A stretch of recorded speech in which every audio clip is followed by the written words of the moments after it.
The United Kingdom has denied a visa to economic freedom fighters leader Julius Malema, drawing sharp reactions across the political spectrum and reigniting international controversy over his continuous rhetoric.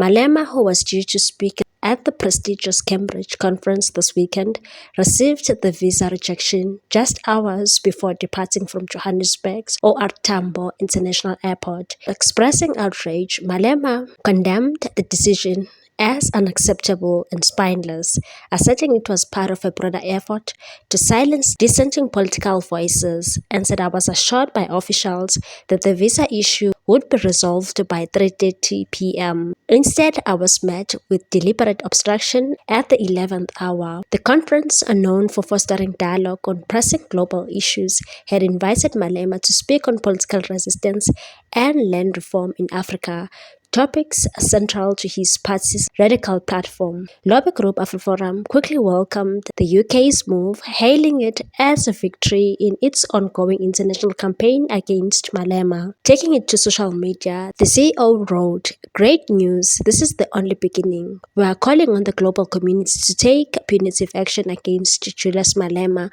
for inciting violence against Afrikaners and farmers through the Kill the Boer chant." Brill accused South African authorities, including President Cyril Ramaphosa, of turning a blind eye to chant and failing to protect Afrikaner communities, and said when domestic courts and political leadership fail to uphold justice, international intervention becomes necessary. Malema has long been a lightning rod for controversy over his use of the anti-apartheid struggle song Kill the Boer, while the EFF argues the chant is symbolic and not a literal call to violence. Critics contend it fosters racial division and incites harm. In 2024, the Constitutional Court rejected AfriForum's attempt to ban the song, ruling the case lacked legal merit. The issue has even drawn attention from the international figures. In March, US President Donald Trump criticized the chant after billionaire Elon Musk shared concerns about white genocide in South Africa. Trump amplified the claims on his social media platform, Truth Social, prompting praise from Krill. Malema has also faced diplomatic fallout elsewhere. In Botswana, a travel ban imposed on him in 2011 was only lifted in November 2024 by newly inaugurated President Duma Boko. The ban followed Malema's inflammatory remarks against President Ian Khama, whom he labeled a puppet of Western interest. At the time, Malema, the leader of the ANC Youth League, called for regime change in Botswana and suggested formation of an underground opposition network. His political provocations eventually led to his expulsion from the African National Congress in 2012, marking a turning point in his career and paving the way for the formation of the EFF.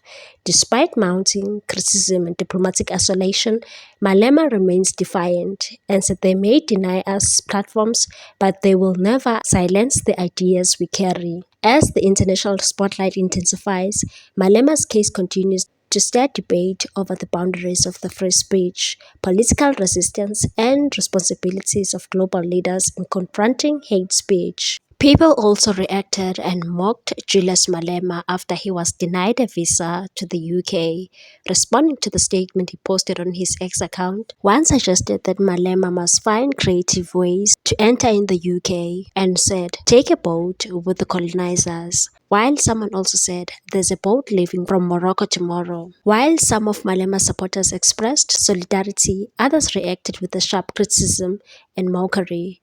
Critics pointed out the irony of a leader who regularly denounces Western nations, expecting open access to them, and one said, "Oh, the audacity. Julius Malema, the man who glorifies dictators, sings about killing the Boer and trashes the West at every rally, is now whining because the UK won't let him in. This isn't oppression, it's consequences. You don't get to insult democracies and then act like a victim when they don't want you on their soil." Another one stated, "Julius Bubblegum Malema, your entitlement came crashing down. You wanted attention and now you have it. It's called consequences, bebop. Alas, you're now playing the victim. You will remain lobotomized for this is how it starts, written lots to come. Another one said, they told you 4 hours before the plane was to leave, but you still went to the airport. Why did you still go to the airport when you knew you can't get on the plane? But others showed support to Malema, and one said, after climbing a great hill, one only finds that there are many more hills to climb. Nelson Mandela. Another one said, they fear your voice because it exposes their rot, but they can't silence the truth, and they damn sure can't stop your mission. Stay strong, comrade. Wishing you power and peace as you keep pushing forward. Meanwhile, the SA British High Commission has issued an apology to Malema for visa application not being finalized. A letter by High Commissioner Anthony Philipson apologizing to Malema has been made public by the Red Berets, where he expresses regret over the inaction of his colleagues in the UK Home Office. In a letter personally penned by Philipson, he explained how the delay occurred, apologizing for the inconvenience caused to Malema. He further said he has no means of intervening in the decision-making processes. Philipson also acknowledges that Malema and his delegation applied for their visa in advance, even paying additional cost for priority service. The commissioner also expresses a willingness to fully refund all the application fees. What's your take on this one, people? Thanks for watching. Please subscribe for more news.